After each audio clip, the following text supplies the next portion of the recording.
Hello, and this is Saturday Morning Recorded, and I'm your host, Cohen Vogel, and for today's special guests, those are my friends, Nick and Nicole Fischer. For your weekly tidbit of news, it's that there's a species of palm tree that actually move.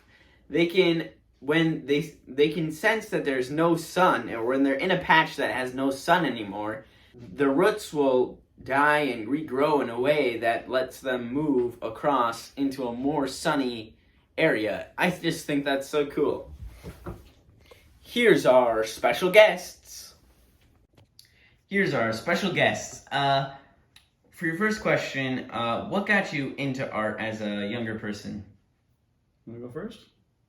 Sure. So my mom's an artist and an art teacher, so it was just a normal part of growing up. Always art supplies laying around. She would teach other kids with private lessons and stuff, so I would, of course, just be there to hang out and participate, and it just kind of, I don't know, I was just kind of fused into it, and it felt normal, and I like it, so yeah. Yeah, I guess I used to like to just doodle. I was really shy as a kid. I used to just draw during class all the time, and just doodles all over my assignments and stuff like that. And I found one of my dad's old sketchbooks from college, and I a set of pencils, and then I used to draw pictures of E.T. in a spaceship when I was 6 years old. That was the first memory I have. And then I got, people thought they looked good, and so I kept it up and just always did it through school, and just always took art classes, and that's kind of how I got interested in it. And then, have either of you ever had any other careers besides being an artist, or? Not really. I've done a little construction for my dad owns a construction business, so I've helped out with that, some of that. But other than that, not too much. Parents are a career. Momming kids, that's a career. Yeah, we've done some teaching and stuff like that too. When we first started going to college, that was kind of the path we were trying to go after. Started out with education in mind, mm-hmm. and then it just kind of developed on its own into our own business, mm-hmm. and we've been growing it slowly ever since. And then, what is your favorite thing to paint? I love the human figure and animals. We both really like painting things that have like a reflective quality to it, just to kind of have, light bouncing off of a surface. To try to create illusions like water or mm-hmm. glass reflections. Those are always fun. Yeah, we both like to do people and nature scenes, I guess. What's the most favorite? I like the mandalas too. Mm-hmm. It's like a geometric radial design. So it's like, starts in the middle and it kind of has like a pattern that repeats, that kind of grows outward. And then speaking about that, I don't know much about them, but I know there are many different art styles. What style do you feel like you use the most? Our base, traditional painting style, like, we always have some sort of realism mm-hmm. within our pieces, and then it kind of tangents off from there to more stylized parts. Mm-hmm. We've done a little bit of abstractions and stuff like that, but I would say that's one of my favorite ways to work, is more experimental and abstract and more playful. But in general, for a lot of these commissions, especially for hospitals, we do very traditional. Yeah, so it'd be like traditional realism mm-hmm. mainly, but we do like to have fun with mm-hmm. other styles. Mm-hmm. And then I've seen some of your work as murals around town. I know the one at Storybook Land, and then the new one down at the Malchow's Plaza. Yep. Mm-hmm. So with those, did you get to choose what to make the design for those, or did the people who were hiring you have some input in them, or was it all you guys? I would say it was mostly we got to choose what we wanted to do. The only stipulations we had were the format, so the size and width and height, and then it was supposed to be community. Yeah, they wanted something that was somewhat representative of Aberdeen. Mm-hmm. So we started out with a lot of different ideas, and I would say, at first we knew we wanted to do something illusionistic, the trompe l'oeil style, where it looks like it's part of the it's part of the environment. Makes it look so like it's the like illusion, three-dimensional. Yeah, the illusion of going back into space, like it's part of the building, like it's actually inside into the building. So Yeah. that was something we definitely wanted to do. So then it was like, what do we put in the what do you call it? The wall niche. Yeah, it's like Yeah. So and it kind of evolved from there, and turned out to be a really fun project. We were excited about that one. So. And then for your final question, it will be, what is your favorite book? Oh man, That's a tough one. we listen to a lot of audiobooks while we're painting. Favorite book though? Wow, it's hard to nail one down. I mean, we've listened to a lot of Stephen King. Mm-hmm. Duma Key was a good one. That is, involves paintings kind of coming to life. Mm-hmm. Maybe with a little sinister edge to it. Yeah. Tony Vigorito books, like Those are pretty fun. good. Pretty comedy with magical realism. Mm-hmm. The Never-Ending Story. It's a good standby. We can't choose one. I don't know. I guess, one is hard. I Yeah. don't know. Thank you. That's all for today. Here's 30 Seconds of Nature.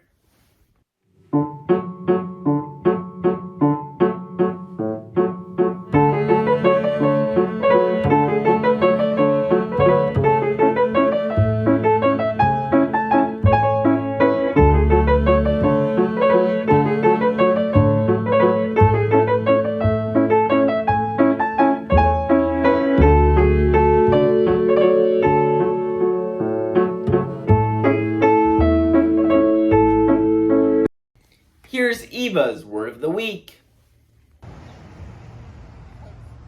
Combustible. Here's the Take 5. Here's this week's Take 5. For your first question, are you a morning person or night person? Night person. Night person, both of us. Yeah, definitely always been that way. How do you like your eggs? In quiche. Over easy, on toast. What is your favorite sitcom? That's another I tough one. know. We liked The Good Place. It was fun. This one we watched with the kids, as a family with the kids. It was pretty fun. And then, have you ever peed in a pool? Yes. Although I Yes. feel a lot less guilty peeing in a lake, Mm-hmm. but Mm-hmm. because it's nature, right? Right. Yeah. And then, for your final question, if you could help an endangered animal species of your choice, what would you choose? What do you think? Asian elephant. It's a The pretty bonobo monkey. Bonobo monkey. They have a matriarchal society. There you go. Well, thank you. Now, those are wonderful choices that you should really definitely go help out on their own. They're amazing animals, and you can help them out at WWF. Or you can help me with my panda paddle, and that also goes directly to WWF, and that helps all animals, and not only just the animals, but their ecosystems and habitats and all things nature. And it's really helpful, and you can help me out by donating $10 to $20, and if you're really feeling really generous, you can donate $50 and help me reach my goal of $250 to go straight to WWF.org and to help them out with donations and things like that. And I will be kayaking for my choice of paddle, if you're wondering.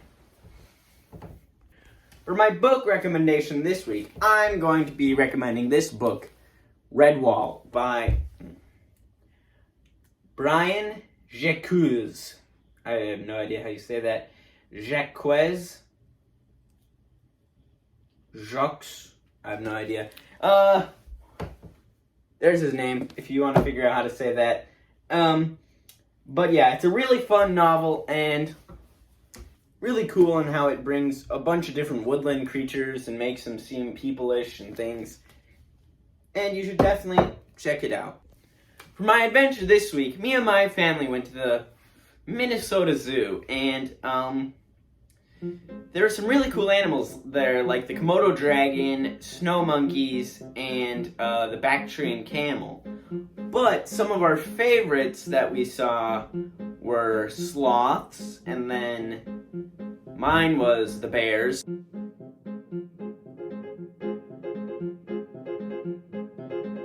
And then the sea otters. Those were definitely our favorite. And also, we also got to ride on some, my sisters rode on some camels. I think their names were Otis and Jeffrey, I think they said. And then,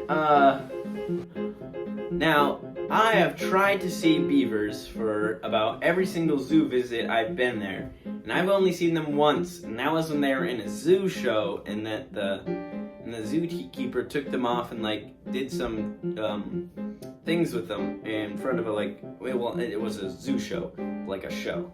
Anyway, but this time I thought I could see them because I don't know, I just felt lucky. And well, I waited and I waited. I even went back several times, but no, I did not see the beavers. But one of the times I did go back to check to see if I could see the beavers, I got to see some pretty cool things.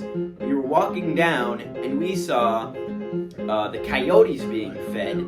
That was really cool. They each got a bunch of ground beef or something, some kind of meat, and then at the end they each got 2 rats, which was pretty gross. But after that, earlier when we walked by, we didn't see the wolves, but this time when we walked by, we saw the wolves, and they were all running up and down the fence as if they could smell the coyotes getting fed, and then they knew it was their turn. So when we thought we were going to get to see them being fed again, but no, they just opened a grate and they all ran straight in. But it was still pretty cool. What else? Oh, I really liked, it was cool seeing the Tonkin, they were pretty cool. And then something else that was really cool was I've never really gotten to be that close to a bald eagle. It was really close. And then something really funny that we noticed was a porcupine climbed up onto the wire fencing high up above their habitat, and he was just sitting there shaking on the bars. It was hilarious. And then in the tropics section, there was a tortoise, and it was just slowly walking on this branch. Now, we don't have this film, but we have the footage of this tortoise, and it was slowly walking on the branch. Then all of a sudden, it started sliding in, and I thought I was going to drown in its pond, but it didn't. It swooped its legs out from under it, and it started to swim, which was a relief. But yeah, that was really fun. And I'm your host, Cohen Vogel, signing off.